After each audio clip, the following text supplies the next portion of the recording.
Good morning, and welcome to First Parish of Church of Stone Acton, welcoming and spiritual community. My name is Kristen Chetwynd, and I am a facilitator for the small group ministry at FPC. For those visiting us first time, we welcome you. Please let us know you are here by filling out one of the visitor information cards in the pews and hand it to an usher, drop it in a plate, or give it to Meg, our welcoming staff member who's waving in the back row and showing us a visitor card. If you would like a large print hymnal or assisted listening device, please ask our ushers. More information at the end of your printed order of service. Nursery care is available during the service. Older children in grades K through 5 usually attend the first part of our service and then leave for classes. Once a month, we have a children's chapel where the children begin their time in the community room. For youth programming and other information, please ask an usher. After the service, please join us for coffee and conversation in our fellowship hall, which is in the other building and down the stairs of the elevator at the other end, or in a breakout room if you are online. I'd like to draw your attention to the announcements in our order of service, and also invite you to check out our webpage where you can sign up for newsletter and email alerts. I especially wanted to going in through things. I especially want to bring your attention to High Tea, the band the New Revival Coffee House has brought in for Saturday, February 1st, and I think tickets are available. And I definitely want to tell you that today, January 26th, is the final day to register for small group ministry. We welcome new folks as we create new groups of 8 to 11 people. We meet 2 hours monthly starting in February for a facilitated discussion with the goal of getting to know ourselves and each other more closely. No preparation is needed.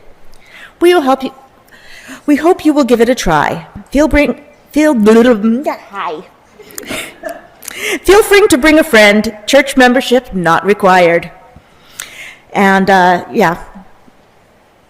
I've been part of the small group ministry for, I can't remember now, but it's probably been at least 15 years, and I find it very valuable, and I'm glad. I'm shy and probably wouldn't have met many people if I hadn't had. So our sabbatical You can register online at the link in your program or ask questions. We'll have a coffee hour table today. Our minister, Reverend Dr. Cindy Landrum, is currently on sabbatical. Today, we are delighted to welcome Frank Robinson, Jr., a member of the Regional Bahai Council of the Northeastern United States. He presently works at the Green Acre Bahai Center of Learning in Elliott, Maine. He has worked in special education, elementary and middle schools, grass youth arts and drama development, film production, and multimedia management. Frank has traveled to offer art and service in South America, Zimbabwe, and Switzerland, Jamaica, Barbados, and Switzerland. In his current role at Green Acre, he has found coherence in bringing his capabilities to the center's efforts in program development, staff capacity building, enhancement of the arts, empowerment of children and youth, and participation in social action. Green Acre's mission is to be a center of learning where families, friends, collaborators of all backgrounds contribute to applying Baha'i principles of justice, peace, and oneness of humanity to build a diverse and united society. And now let us come together for a time of community, singing, and worship.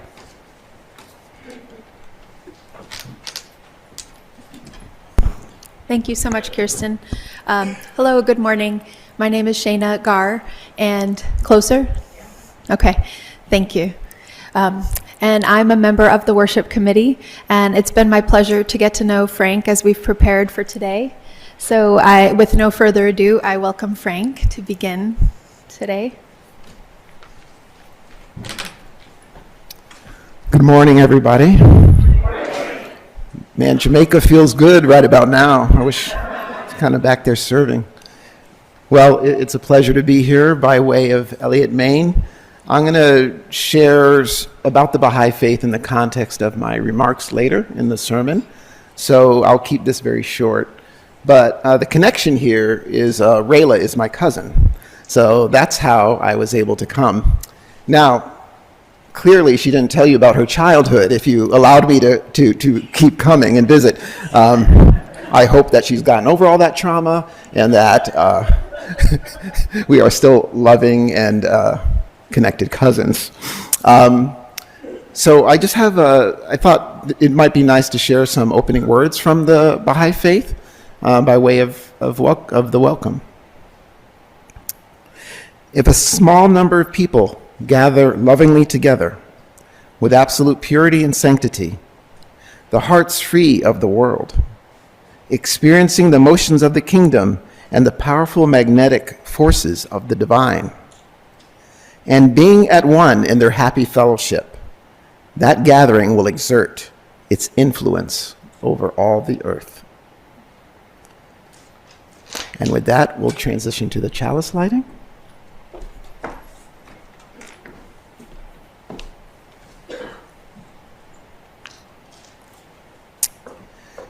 We light this flame to ignite the sacred power of justice.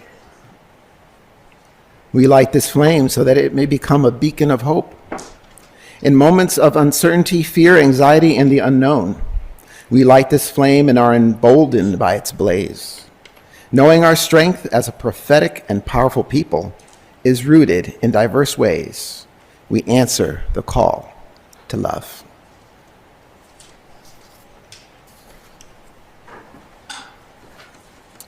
Now I think we have the hymn, 38, Morning Has Broken. Please raise.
So beautiful. It's one of my favorites.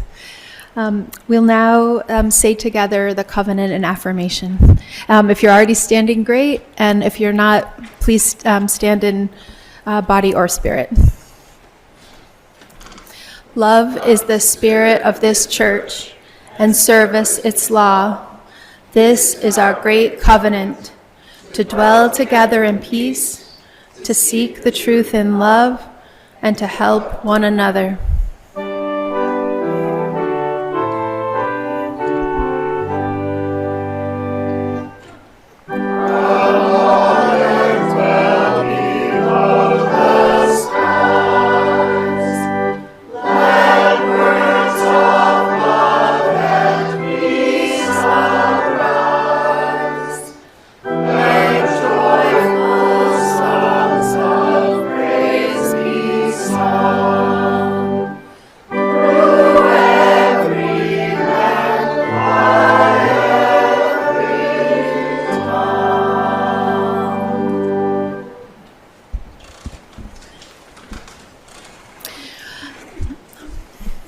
I will now read our land acknowledgement.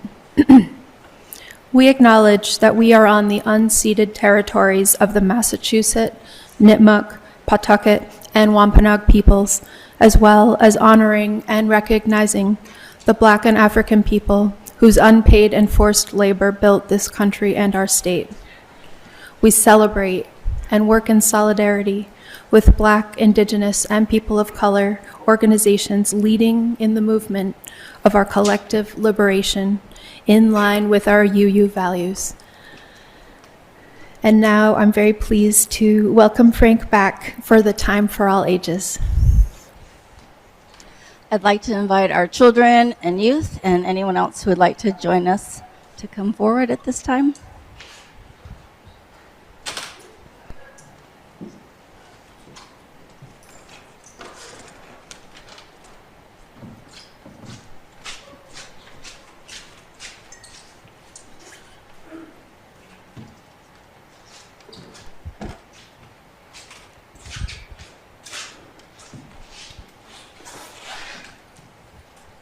Well, essentially, one of the things in the Bahai faith is sort of the stature of children and youth. Right now, actually, there's a youth conference happening at our facility. And last week, we had families gathered together to think about the education of children. And one of the guidance we have is that children are the most precious treasure a community can possess, for in them lie the hope of the future. It also says, regard humanity as a mine rich in gems. Education alone can unlock its power. So with that, let's pretend I have in my pocket, they're only pennies, but let's pretend these are priceless gems. Now I'm going to ask you to hold out your hand and close your eyes. Now I'm either going to put the gem in your hand or I'm just going to press down. Either way, you close it. All right? All right, so you ready? You can trust me. I'm older now. And wiser and kinder. All right, so let's hold out your hands. Yeah, close your eyes. Close it up. Close it up.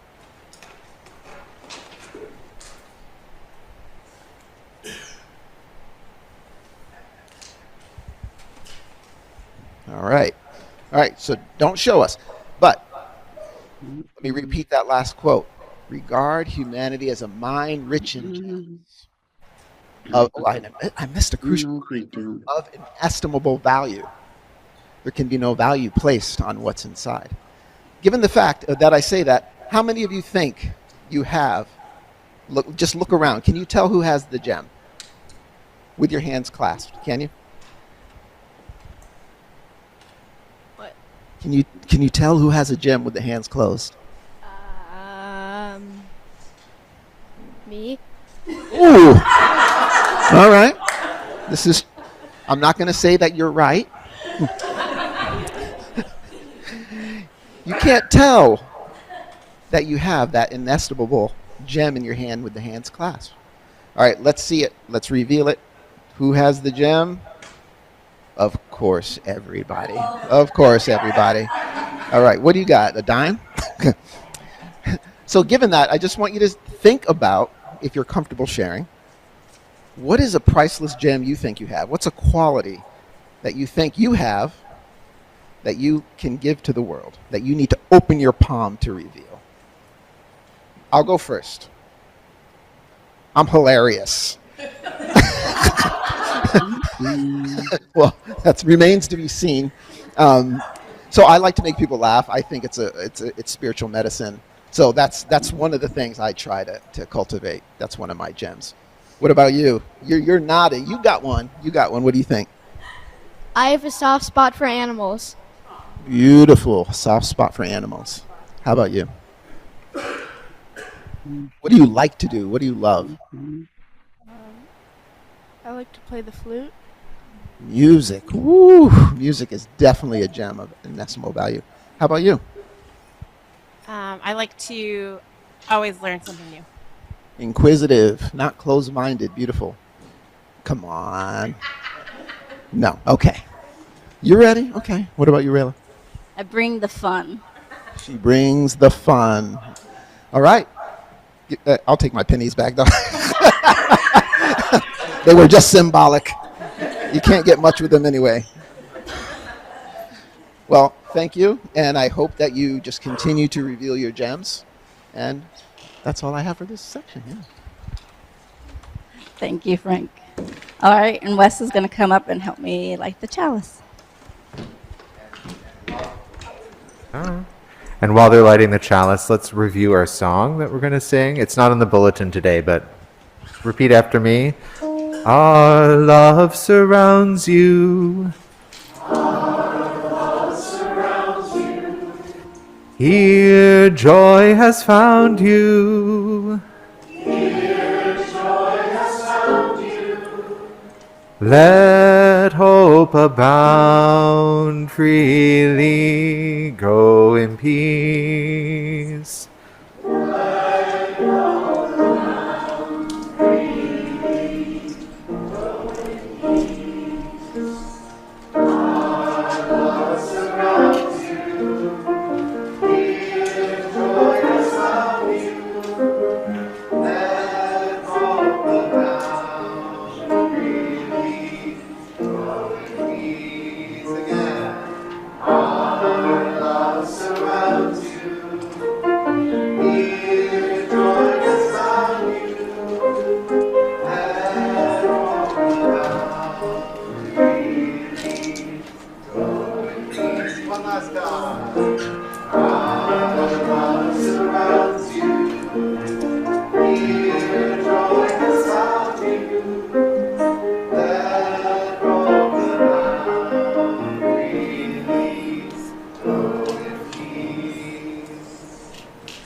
We now welcome Ann Wickham, lay minister, to come up for the Joys and Sorrows. And Joys and Sorrows is a time for the things on our hearts and minds to be heard by the gathered community. Thank you, Ann. Thank you. Good morning, everyone. We did not receive any joys or concerns on email, so we'll now open it up to the sanctuary. And if you have a joy or concern, please raise your hand, say your name, and speak close to the mic so everyone can hear. 2 final candles, one for the cost of war, the other for all those joys and sorrows that remain in our hearts and are unspoken.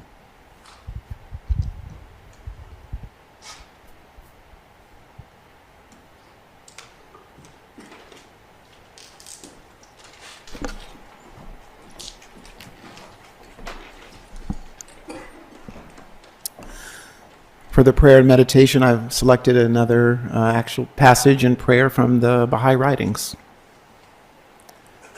O God, refresh and gladden my spirit, purify my heart, illumine my powers. I lay all my affairs in thy hand. Thou art my guide and my refuge. I will no longer be sorrowful and grieved. I will be a happy and joyful being. O God, I will no longer be full of anxiety, nor will I let trouble harass me. I will not dwell on the unpleasant things of life. O God, thou art more friend to me than I am to myself. I dedicate myself to thee, O Lord. And with that, we'll have hymn 123, Spirit of Life. And just remind the friends to rise in body or in spirit.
A reading from the Bahai Scriptures.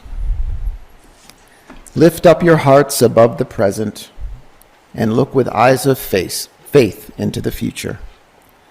Today the seed is sown, the grain falls upon the earth. But behold, the day will come when it shall rise a glorious tree, and the branches thereof shall be laden with fruit. Rejoice and be glad that this day has dawned. Try to realize its power, for it is indeed wonderful.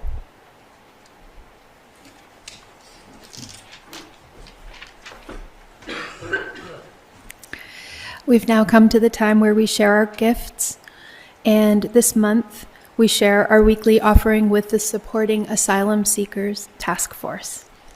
Thank you.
Well, I'm in a house of worship that plays the Beatles. All right. I was going to request Prince, but I didn't think that would be appropriate. I know he has some stuff that might work. So I was told that the sermons range about 10 to 15 minutes, and when I rehearsed this and went through it, it came to about 90. So, but I'll try to be quick and pithy, even though I hope I can offer some gems this morning. I'm kind of at a disadvantage because I find that when I share any reflections, people don't know much about the Bahai faith. So there's no real context for like what I'm about to share. And there's no priest or clergy in the Bahai faith. So any reflections are strictly my own understandings. But that being said, I'll share a little bit, and I hope that broader context actually helps the theme of being a protagonist for peace. I love that you guys cite authors, so I'm going to do that as well. The quotes I'll be sharing are from Baha'u'llah, who is the prophet founder of the Baha'i faith, Abdul Baha, who is the son of Baha'u'llah. So when he passed, we had a clear covenant so that we didn't break off into sects. The Baha'i faith is a worldwide religion. So I'll be sharing quotes from him. And the Universal House of Justice. We don't have priests or clergy, but we have governance from the grassroots, from local, national to international. So the Universal House of Justice is the international governing body. Now, if I had to boil down the Baha'i faith, it would be oneness. Three onennesses we call them. The first oneness is the oneness of religion. This is a changeless faith of God, eternal in the past, eternal in the future. Baha'is see religion as chapters in a book, just completely unfolding. So as a Baha'i, I have to believe in all the divine revelators. The second oneness is the oneness of God. There can be no doubt whatever the peoples of the world, whatever race or religion, derive their inspiration from one heavenly source and are the subjects of one God. So as a Baha'i, what do you call him? Jehovah, Allah, God. We believe there's really only one divine architect to this revelation. There's one more oneness, but I'm going to save it because that's the North Star for the theme that I'm going to share, which is being a protagonist for peace. Protagonist comes from the Greek word for the principal actor in a drama. In modern literature, the protagonist drives the story forward by pursuing a goal. So my hope is that the drama is what we're living in right now, right, friends? And so what I'm hoping is that I can share a little bit of some gems that might help you be heroes in this story. We don't need to belabor the things going on in the world, but I thought this quote from the Universal House of Justice was appropriate. With every passing day, we see too the condition of the world grow more desperate, its divisions more severe, the escalating tensions within society and between nations affect peoples in a myriad of ways. This demands from every conscientious soul a response.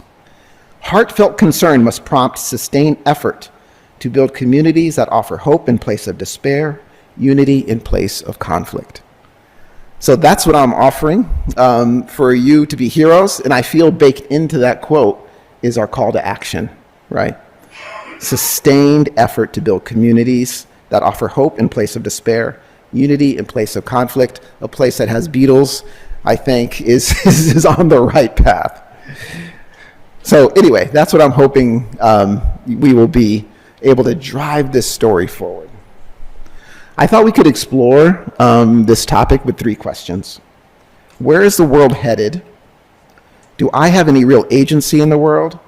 And what's love got to do with it? I know what song you're thinking in your mind.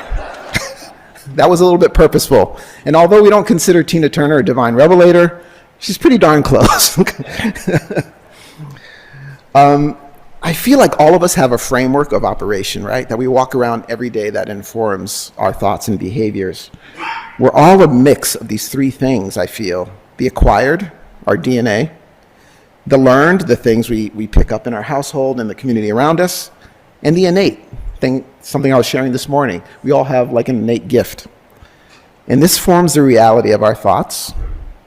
And so I'm hoping today, I'm just sprinkling a little bit to offer that framework something perhaps new. Now, the third oneness. The oneness of religion, the oneness of God, the oneness of humanity. Now, when I say the oneness of humanity, it could be misconstrued as sameness. No. There's 6 in my family. We're all Robinsons. We're all one family. We couldn't be any more different, right? But we're all one. What I mean by oneness is that our destinies are inextricably linked. We will rise and fall together, regardless of what you might have as a framework, right? We're all one world. So for Baha'is, the oneness of humanity is our North Star. It's what every other teaching circumambulates around. So let's go to our first question. Where is the world headed? The Universal House of Justice usually writes every year to the Baha'is messages, but they did something unique in 1996. They wrote a message to the peoples of the world, and the document was called The Promise of World Peace. The Promise of World Peace. And in that document, they say, for the first time in history, it is possible for everyone to view the entire planet with all its myriad diversified peoples in one perspective. World peace is not only possible, but inevitable. It is the next stage in the evolution of the planet. Man, I don't remember what was happening in 96, but I'm sure it was bad too. So to get this message and say, oh, this is inevitable. It's like being down 20 in a basketball game with 5 minutes left, and someone says, no, you're going to win. You're guaranteed to win. So I think this brought a lot of solace to Baha'is and hopefully the people who read the document.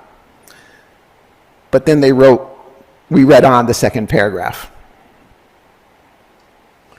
Whether peace is to be reached only after unimaginable horrors, precipitated by humanity's stubborn clinging to old patterns, or behavior is to be embraced now by an act of consultative will is a choice before all who inhabit the earth. And I think we can see some of those unimaginable horrors happening right now, clinging stubbornly to old patterns of behavior. So, do you have agency? I would say yes. We know we're on the right side if you're on the side of peace, and it is inevitable. Now, whether or not we are the world's rebuilders or reformers is the choice before us.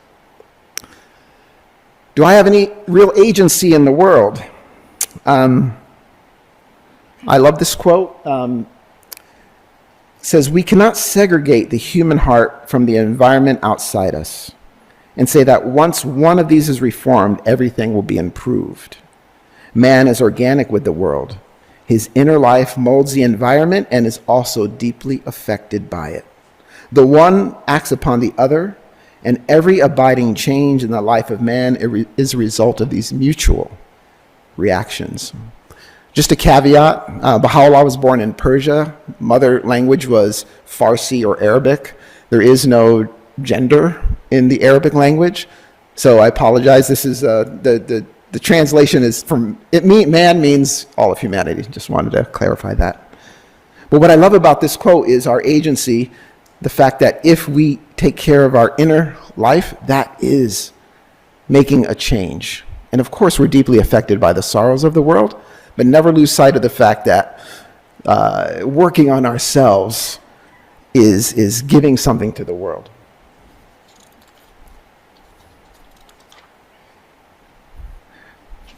I charge you all that each one of you concentrate all the thoughts of your heart on love and unity. When a thought of war comes, oppose it by a stronger thought of peace.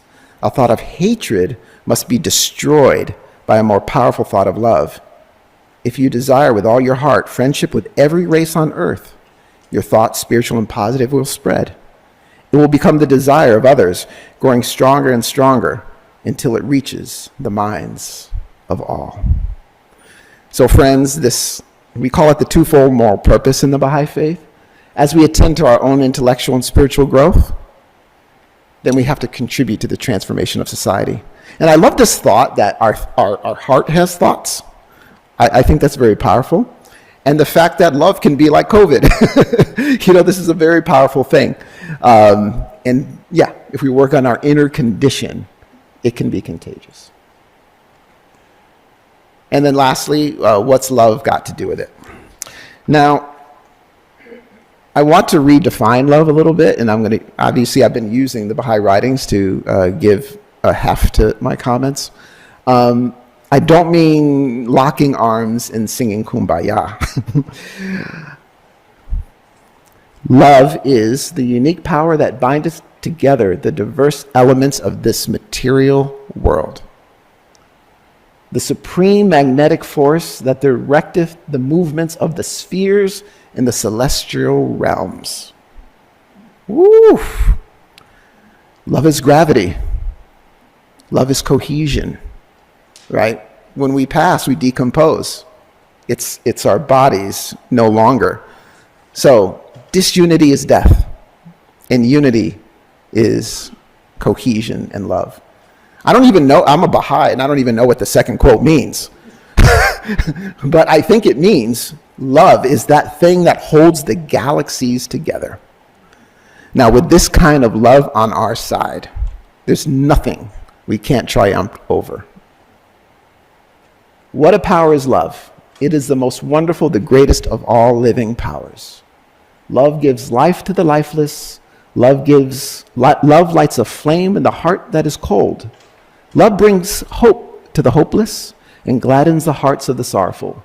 In the world of existence, there is indeed no greater power than the power of love. So friends, that's my offering. Where's the world headed? Peace is inevitable, but how we get there is for us to decide. Do I have any real agency in the world?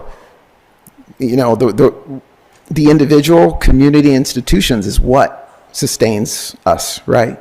So sometimes we only have control over this, but that is powerful. And then what's love got to do with it? It's the most supreme power that we can grapple onto. And that's what I hope to offer this morning as a protagonist for peace. And I just have some quick things to show you, just so you know that I'm not just talking and not trying to live that as well. Right now, there's a youth conference happening at our center. It's the last day of it, so I'm missing it to be here with you, but I'm happy to be here. And I just thought I'd show you some images of Green Acre. And hopefully it could be a balm, and just to know there's other people out there working alongside you, trying to make this society better. And that's what this youth conference is about. How can they be agents of change in the world? That's not a picture of them, because I'm missing the group picture, but that is a picture of last summer, a group of college-age students. And the vision of Green Acre was shared earlier. Our vision is to create a physical, spiritual, and social environment that cultivates, embodies, and promotes the inherent oneness of humanity. Families gather for programming there. We're not a school like K through 12. We operate more like a resort center. That's me, to prove I work there. And that looks like morning devotions. That's our plenary space where people gather. This was our winter school. I think that's the junior youth group offering devotions. Our art room, that's my daughter with the red hair. I married an Irish and Hungarian. The Irish washed me away. Genetics, I don't know, I don't understand it. These are our family devotions. We have art programming there. This was Hear Her Sing for Freedom, Coretta Scott King's story. We have arts and poetry. Dance, this was done outside in our grounds. We have 25 acres, so these dancers. We have art shows. This is Chaganolasan, an indigenous art show. This was Afrofuturism.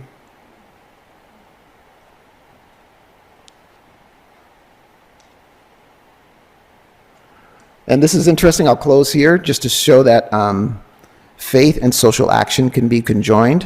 When the murder of George Floyd happened, the police chief reached out to our administrator and said, I need help. I don't want to do DEI training and just tick off a box for our department. Can we come and talk to you guys? Because I know you're about unity or something. and Robert said, sure. And I said, you said yes? Now, this is a true test of, do I believe in the oneness of humanity? Can I sit down with these people, these white officers? Now, this is where the rubber hits the road.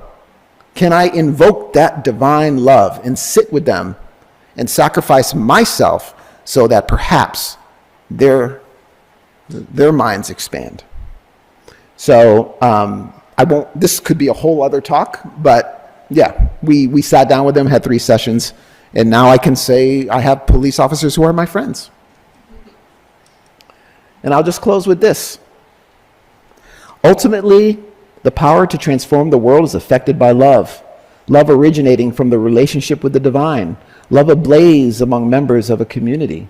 Love extended without restriction to every human being. This divine love, ignited by the Word of God, is disseminated by enkindled souls through intimate conversations that create new susceptibilities in human hearts, open minds to moral persuasion, and loosen the hold of biased norms and social systems so that they can gradually take on a new form in keeping with the requirements of humanity's age of maturity. So we have to be those enkindled souls, friends. We have to have these conversations that will loosen the hold of biased norms. And friends, that's all I got. Thank you. And it didn't go 90 minutes, but it went over a little bit. So thank you. Thank you so much.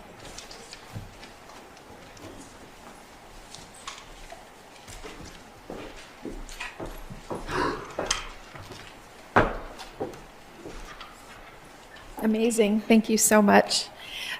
So we're nearing the conclusion, and if you would please rise in body and spirit for hymn number 20, Be Thou My Vision.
Be generous in prosperity and thankful in adversity.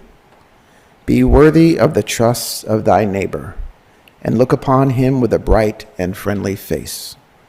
Be a treasure to the poor, an admonisher to the rich, an answerer to the cry of the needy. Be as a lamp unto them that walk in darkness, a joy to the sorrowful, a sea for the thirsty, a haven for the distressed, an upholder and defender of the victim of oppression. Let integrity and uprightness distinguish all thine acts. Be a home for the stranger, a balm to the suffering, a tower of strength for the fugitive. Be eyes to the blind, a guiding light unto the feet of the erring. Be an ensign of the hosts of justice, a luminary above the horizon of virtue, a dew to the soil of the human heart. A gem on the diadem of wisdom, a shining light in the firmament of thy generation, a fruit upon the tree of humility. Baha'u'llah.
Thanks, everyone. Go in peace.